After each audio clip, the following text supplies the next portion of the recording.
So this would be just left spin here, no low this time. I'm also playing that shot with kind of a drag shot, which makes the pocket actually a bit bigger, because if you're playing that with low, you have to hit at a certain pace that the low is actually still present when you're making contact.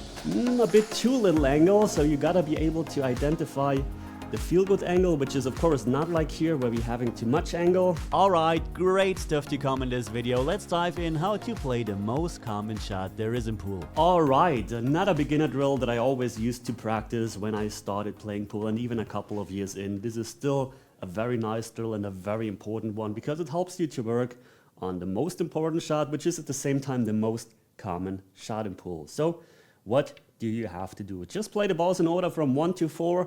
Once you're on a 4, all the balls get set up again, so this is basically an endless drill. And why is this so important? Well, let me show you by playing that one ball in.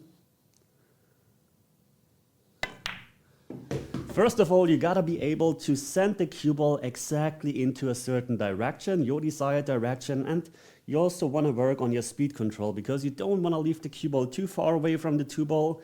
You don't want to travel any further because then you end up straight, and you don't want to end up straight. You always want to have that nice angle where you're going into the rail and back out. So let's drift over to the free ball. I always like to play those shots with low and also a touch of left spin. And then, once again, I'm trying to give myself the angle where I can go into the rail. Now, low right here. That was a bit too fat, but it's still okay. If you're playing that one with pocket speed and you have enough angle, this is always gonna drop on most table, especially if the balls or the rails are really sliding.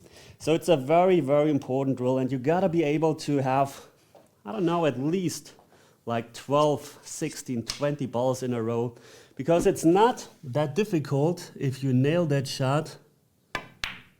That was bad, by the way. You can see what happened now. I hit that a bit too full, a bit too fat, and now I'm actually out of position, even though I can play a recovery shot. So this is a good example. This was caught a bit too thin into the pocket and a bit too hard, so now you have to recover, and this is usually where this drill ends. Because now I have to play that one with high right. I have to even cue over the free ball. You can still recover, but now you can see I'm further away, and this is what you don't want to have on that type of shot. You don't want to be that far away because, first of all, making the shot gets more difficult, and also having the cue ball controlled nicely gets a lot more difficult. Because if you're playing that with low, you have to hit at a certain pace that the low is actually still present when you're making contact. So now I have to hit that harder than I have, that it could be if I'm closer to the ball. And if that is not 100% clear yet, I'm about to show you. And I'm also gonna show you why I like to use that spin on those type of shots, even though it's not 100% necessary. It would also work without the spin. So let's take the stripe ball just because you see the rotation a lot better. And what I'm about to do is I'm gonna shoot into the direction of the 2-ball with low on the cue ball, and you're gonna watch the rotation on the 9-ball here. Just watch very carefully how the 9-ball spins. Did you see that? Well, if not, the following happened. The 9-ball, of course, had backwards rotation on it when it was traveling towards the 2-ball, but because I hit so soft, the 9-ball lost its rotation, it slided, and here it began to roll. So this would mean if I would have shoot from here to the 2-ball with that kind of speed, then I don't have any low left, and I just have a rolling ball, a rolling cue ball that doesn't bring us towards the free ball, right? If I would have shot the same shot from a closer distance, same amount of spin, same speed, the ball would have still had backwards rotation on it, and this is why it would have actually traveled this nice path here. And this is why it's always easier if you're closer. And the reason why I'm adding the spin on the ball is the spin just helps me to bring the cue ball a bit more out into that direction. Yeah, because we're using left spin, the left spin opens the angle like that. So if I'm far away, I can actually help that by using a touch of outside spin on those kind of shots where I don't have to rely 100% on the speed, on the backwards rotation, but I also have some supporting left spin that opens the angle. This is why I like to use that spin. If I, for example, would shoot from here, then it's totally fine to shoot without spin. So here you can shoot it without spin, that's fine. You can also add spin.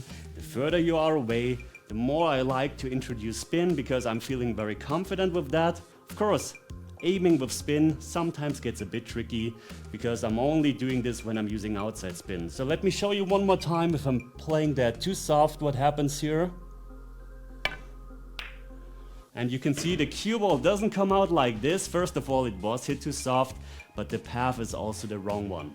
All right, let's continue and actually shoot the shot the right way. So now I have to hit that harder than I have, that it could be if I'm closer to the ball, which doesn't only make the pocket smaller, but also, as I mentioned, cue ball control a lot more difficult. So low left again. That was okay.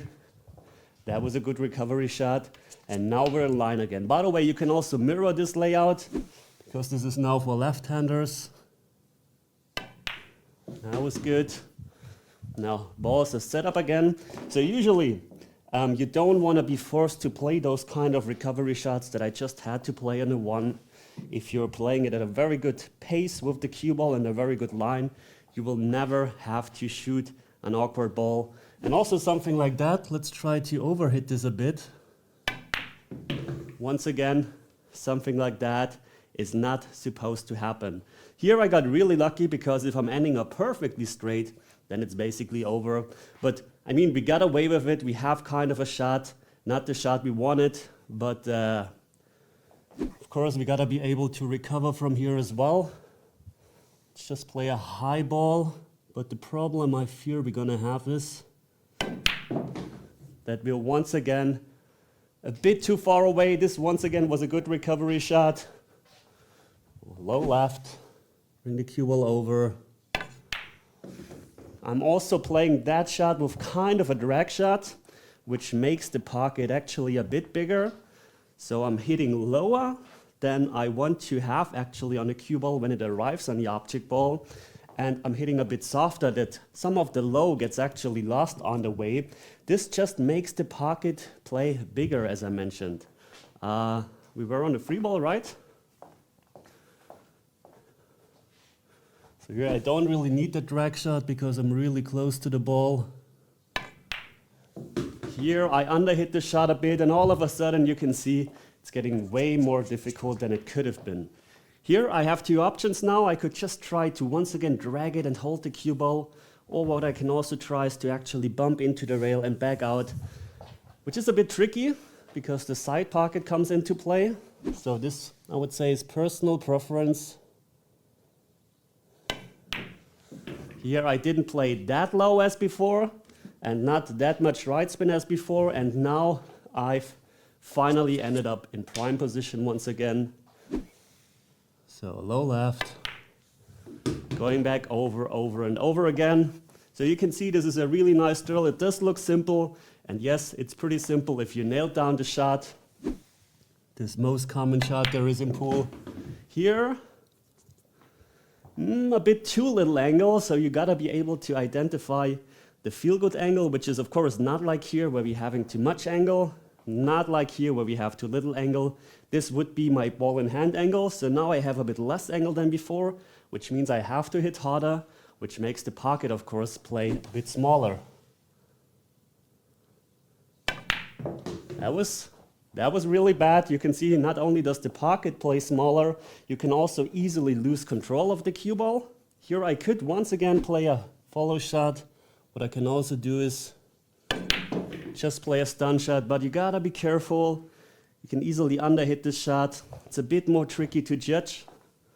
So let's see if I can still recover from here. Let's first of all set the balls up again. So here I probably have to bring the cue ball to here, make it bounce out. You can also try to bring it to here, but then you have to manipulate the cue ball a bit more. And if the ball is a bit too hard, you're bouncing out like this, you very fast will have no real shot on the two ball compared to here, where if the ball bounces out, you have a bigger area for the cue ball to end. So this would be just left spin here. Why can I just use spin here when all the time before I had to use low on the cue ball? Let me show you real quick by just switching and try to play the position from the 2 to the 3. So let's imagine we are pretty much straight on the 2-ball and we're hitting low on the cue ball. This means the cue ball wants to go back into this direction, right? So we're making the shot and the low brings the cue ball back into that direction because the cue ball always wants to go or rotates into that direction that you're shooting to. So we're shooting into that direction, but with backspin, this means the cue ball wants to go into that direction. If we're having a bit more angle, it's basically the same. We're shooting into that direction and the cue ball this time doesn't want to go into that direction because we're not shooting from here anymore, but it wants to go into that direction, okay? Does this make sense? If we use more angle, the cue ball doesn't want to go into that direction anymore, but into that direction. And the more angle we are having, the more difficult it actually is to bring the cue ball back to here. Because the cue ball doesn't spin into this direction, but from here the cue ball just wanna spin into that direction, and this makes it so difficult. Imagine we're having almost an impossible cut here. If you're trying to cut with backspin, then the cue ball just wants to go into that direction, and this doesn't really bring the cue ball out to here. And this is why we can instead just use spin. Because the advantage is the more angle we are having and the more we're introducing spin, you can see the spin wants to actually bring the cue ball more to here compared to hitting low on the cue ball where basically nothing happens. So once again, look, with left spin, the cue ball wants to go more to here. Of course, my rails are a bit sliding because this is new cloth. On a club table, the effect is much bigger. You can basically shoot with left spin into the rail and the cue ball can basically open like this. So what you have to understand with that kind of angle now, we're hitting the ball, the ghost ball, the cue ball comes basically from that direction into the rail. And as you see, if I'm shooting from that direction into the rail with chalk on my cue first of all, let's try one more time with left spin. You can see the cue ball opens the path. If I'm shooting from that direction with low, the cue ball doesn't really open the path that much. Okay? So this is why on that particular shot, I just want to use left spin. It's much easier. First of all, as you saw before, I don't have to hit so hard that I have the low on the cue ball present when it arrives, but it's also much easier to control and will open the angle much better here. I hope that made sense. If not, I have a great video about this whole topic, just 100% focused on that cue ball behavior. The link for that is in the video description. And now let's get back to the video. So this would be just left spin here. No low this time. Just because I'm having too much angle and it was almost over. I just caught it a bit too fat. I hit it really soft. This is why the 1-ball dropped. But because I caught it so fat, the cue ball lost a bit more of its speed and it hit a bit closer here. I think it even hit the point and we ended up like this on the 2-ball, which is now horrible. Now we have just a tiny bit of angle to the left. So you have two options. You could really try to power that ball in, stun it out. But then once again, you get an inaccurate because you have to use a lot of muscles. And it's really not a whole lot of angle. So one more recovery shot you could do is the high right here. Be careful to not hit too hard because you can easily end up once again too straight on the free ball. But wait a second, I just told you I don't want to hit so hard. This is why I decided to hit the high right shot and bring the cue ball out this path. But if I would have just gone one rail and tried to bring the cue ball from here to here, you can see the short amount of path the cue ball has to travel. I played high right and the cue ball has to travel all the way to here and then all the way back to here. So I have a much longer path of the cue ball. Doesn't that mean I need even more power? Well, the short answer is no, because what you have to understand is that power, stroking power, doesn't necessarily equal the rotation on the cue ball. Okay, let me explain. First of all, let me show you what happens if I would actually try to stun the cue ball out, let's say to here. So I need to hit a tiny bit below center. I don't want to play a draw shot, more of a stun shot, basically a stop shot. And you can see how hard I have to hit, and it's very uncontrolled. I even hit a bit too hard. And even bringing the cue ball exactly out like this is very, very difficult. So why do I not like this shot? Or why do I have to hit so hard here? And if I'm now traveling the other path, I hit softer. Well, the thing is, here I maneuver the cue ball or bring the cue ball out just with the speed I'm hitting, because there is no rotation on the cue ball. The cue ball just gets its path, or the path it's traveling, from the speed I'm hitting. However, if I'm playing that with high right here, the cue ball travels because of the amount of forward rotation. And you can see, if I'm playing the same shot with high and a trace of right spin with the forwards rotation on it,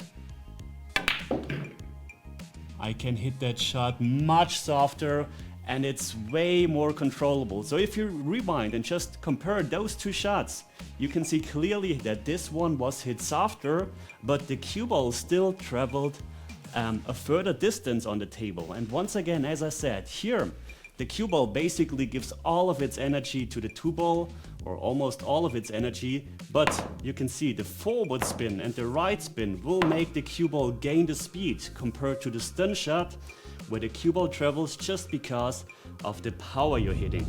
This is fine here. Of course, besides going out like this, which is always the right shot in that case, what you could also do is to play that with high left here. But you're gonna end up a bit further away from the four ball, and you're gonna be too straight most of the time on the four ball. Here once again, high left. And it's a bit more uncontrollable. I once again got away with it. I'm not perfectly straight, I can always cheat the pocket. Playing it with high, trace of right spin, not too much, because remember, you wanna end up with an angle on that shot. So, great exercise, give it a try.